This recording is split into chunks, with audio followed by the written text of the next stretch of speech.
Alright guys, hey, what's going on? I'm here at my house and I'm gonna do some updates on what I've done to the KLR.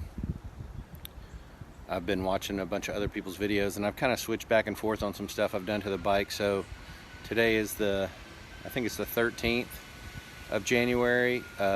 Jamie and I will be getting back on the trace. When is that going to be? That's going to be March the 9th. And we'll be out for a week or so. We're going to hit Mississippi, end of Mississippi, and do Arkansas. And so I just wanted to let you know what's back on the bike, what I've taken off the bike, what I'm going to use, all that kind of stuff, because I don't think I've done a complete list of the updates. So I thought we'd do that today. It's a little overcast, so I'm going to try to shoot outside, but we'll see what happens. All right, we'll be right back. Okay, so we're back. We're shooting outside to get a little better light. Light is terrible in my garage without the doors open and stuff. Today is very overcast, so just gonna do a little overview of what I'm doing now with the bike. You can see how it sits here.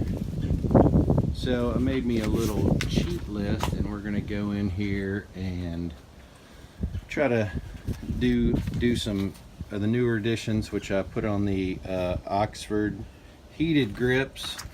Those are really nice. They're a little bit beefier of a grip, give you a little more grab surface, so really like those, enjoyed them.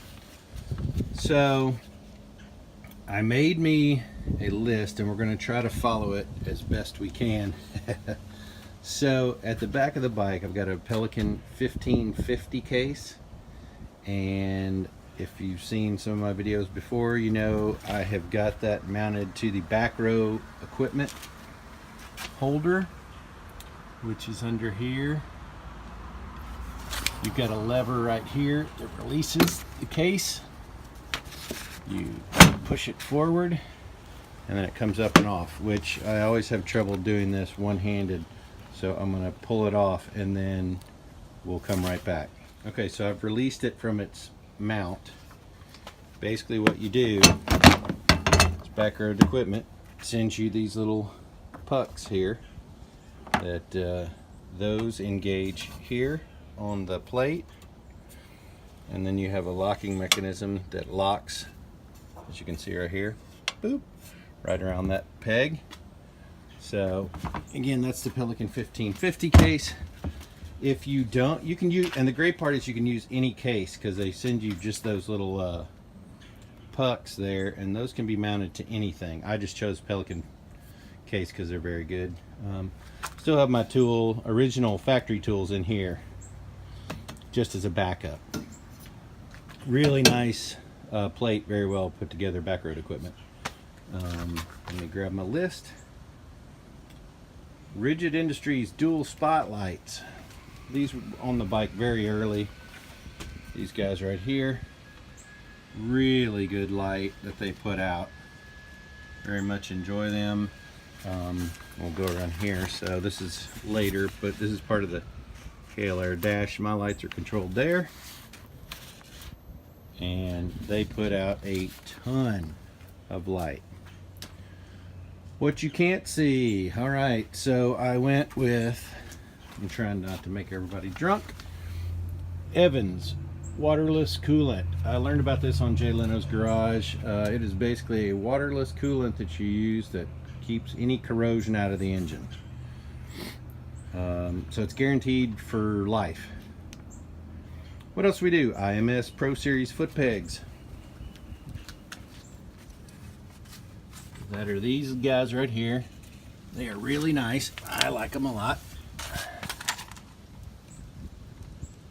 Very aggressive pattern, much better than the factory pegs. All right, next on our list. Next was just ram mount holders in general. So I've got this ram mount, obviously, that my phone would be in. And then I've got a ram mount here for my Garmin 680. that I use for all my tat maps and everything. All right, rocks, 2-inch risers right there. Those are great. Just gets the bars up and out a little bit for you. Much easier for standing up. I'm 6'4", so puts the bars in range. AE Motorsports KLR dash panel. Sorry guys, I'm trying to hold my list and do all this. This is your dash panel. 212 volts. That's controlled by this switch here. And then I just have USB adapters that I shove in there to use. But I like having the automotive style. One thing, let's see, I'm gonna go in order so I don't miss anything. All right, next one will be a little hard to see with the panniers on, but we got the Lexx exhaust. Very nice addition. I like it. Sounds better, performs better, and along with that is the Tusk large panniers. Now these are the large Tusks. I also use the giant loop bags when I'm doing off-road, so that if you that's my personal preference. A lot of people use hard bags off-road. I don't, because if your leg pops off here and you try to catch it and it goes under that, you get caught under that metal pannier, it's gonna hurt. Anyway, that's just my preference. I like using soft bags better. Let's go back to, all right, Kawasaki tank bag. That's that guy. Really nice tank bag. It's got a map. You can remove this shell and then there's a clear map. Then you unzip this and it will go up to, you know, it almost doubles in size. I've been really happy with it. It does have, let's see if you can see it. Sorry guys. See that little hole right there? Then you can run your electronics into the bag and have them charging inside there, so that they're not getting wet or whatever if it's raining, which is getting ready to do here today. So I'm trying to get all this in. Next is A&E Motorsports low profile magnetic drain plug down underneath. Just keeps it above the bash plate so you don't rip it off. It's got a magnetic in there too, so that it picks up any filings or shavings. Oxford heated grips, we already went over that, and let me tell you what, those things are fantastic. I really, running them on 100 is, unless it's super cold, they get really hot. But they're wonderful. I love them. Let's see. Okay, bark busters. These are the Tusk D-Flex Pro bark busters. It's starting to snow actually right now. I really like these. I will say, to get them to fit properly, I had to cut off the metal loop that was here on my handlebars. I had to remove it and just grind it down, which no big deal. So I did that and cut that off. Let's see. And we talked about the giant loop Mototrek panniers. Those are the big soft bags that I normally have on here when I'm off-roading. I just upgraded to the Cyclops LEDs, and they are super bright and super clear. So take a look at those. Super bright LEDs. So this company, I replaced, actually, I take that back. I can't remember who I got this backlight from. It's actually a flashing LED. You can just Google it. I don't remember who it did, but I replaced my license plate bulb, and I'm getting ready to place these back bulbs. I've got the LEDs. I just don't have the little, I think it's, there's a little transistor that has to go with it, because it basically, when the LEDs draw so little light, the bike thinks that you have a light out, so it hyper flashes. But in my dash, I replaced all these three are in green, and so they look fantastic. Replaced this with LED, this with LED, this with LED. So these are now super bright, because sometimes in the daytime it's hard to see the neutral light to tell if you're actually in neutral if it's really sunny. Well, you can definitely tell now with those. Plus it draws less amperage. which I was trying to do just after putting the heated grips on. I've also done the Eagle Mike doohickey, and I'm getting ready to do the subframe bolts today. I saw a guy who was posting he's going to do a trip around the world on it, or not around the world, but like a long multi-country trip. Seat Concept seats. This seat is so comfortable. I didn't use it on the last TAT trip because I was afraid I would tear it up or whatever, but man, my butt was hurting so bad after riding on that stock KLR that this is the way to go right here.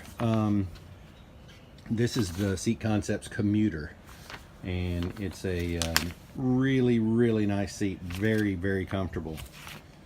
Then we did, this is a new one, SW Motec rear guard for the brake cylinder back here. I had seen a couple people who had said, and I figured it out myself, my boot, when I'm standing on here, my boot hits this cylinder. So this is just a quick little bolt on, but it's gonna make me feel a little better having that thing protected.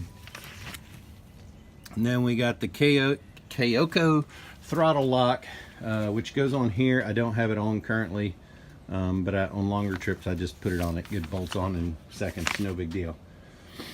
We talked about the back road equipment case holder, which is that guy.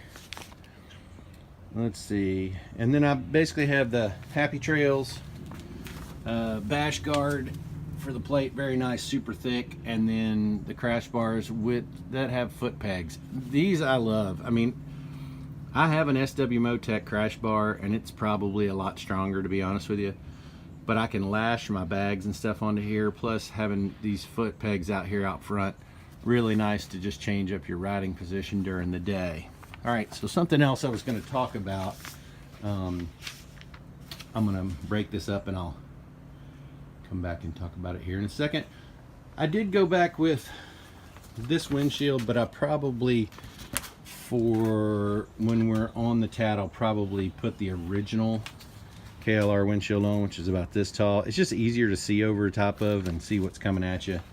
And if it gets whacked with something, I'm not going to feel as bad if it gets hit. And then I think my mirrors, I think we skipped over those. Those are double take adventure mirrors that they're on Rams mounts.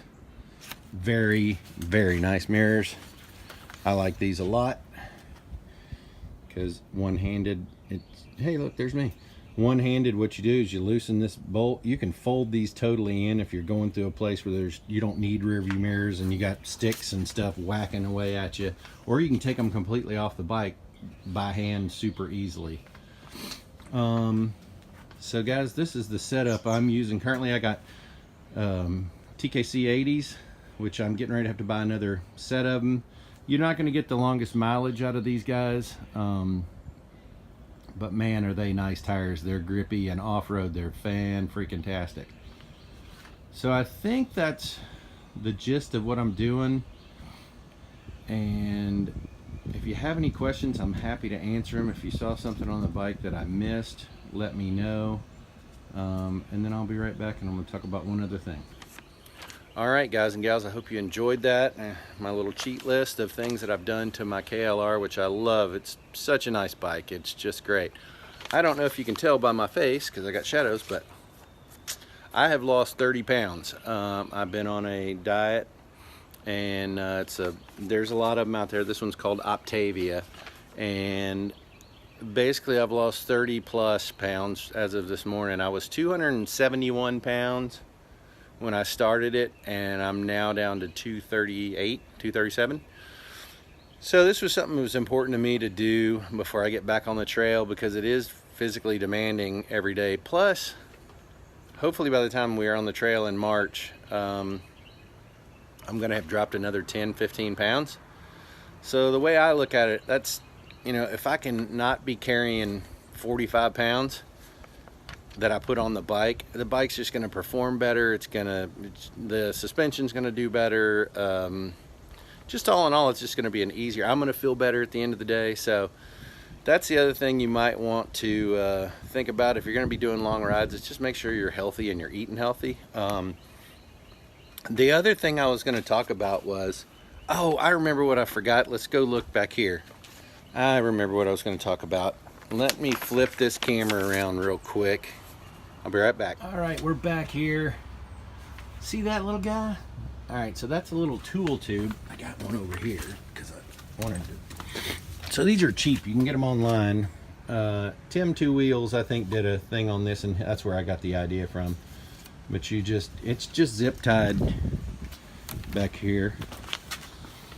And that's where my tools go. I got every tool, basically I'm taking on the road is in there. I had last year a tool tube that I had mounted down here, and I just don't think I'm gonna put it back on. It was a little bulky, and I was worried about it getting broken and heavy and whatever. But so my other tip was, if you're gonna work on your bike at home and do stuff, work on it with the tools that are on your bike. So that way, like today I'm going to do the subframe bolts. So I'll take that toolkit out and I'll work on the bike while I do that. So if I run into an issue of, oh crap, I don't have the tool I need, I will know to add it to my tool bag. And every time I work on my bike, I use those tools so that I know I have what I need to work on the bike in case I get in trouble. I did spot one more thing I forgot down here, center stand. That was from Moose Racing, I think was who that was from. And the other thing was I put on let's see if I can operate my camera properly. I put on a fatter kick out boot there that just bolts on. That one's from Eagle Mike, I believe. So guys, I think I'm looking at this side of the bike just to see if I've missed anything, and I don't think I have. So I think that's it, guys. If you have any questions, let me know. And I got my sticker where I rode the Natchez Trace.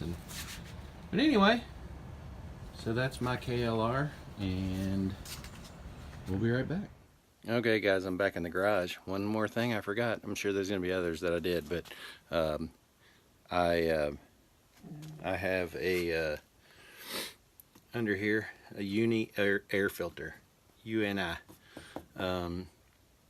that it's really good. You can clean it just like a lot of the other ones. You spray them out, re-oil them and all that. So anyway, forgot that one.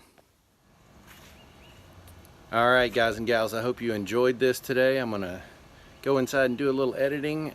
Don't forget to give it a thumbs up if you liked it. Thumbs down if you didn't, that's okay. Subscribe to the channel and ding that little bell so anytime I post something you will get an update.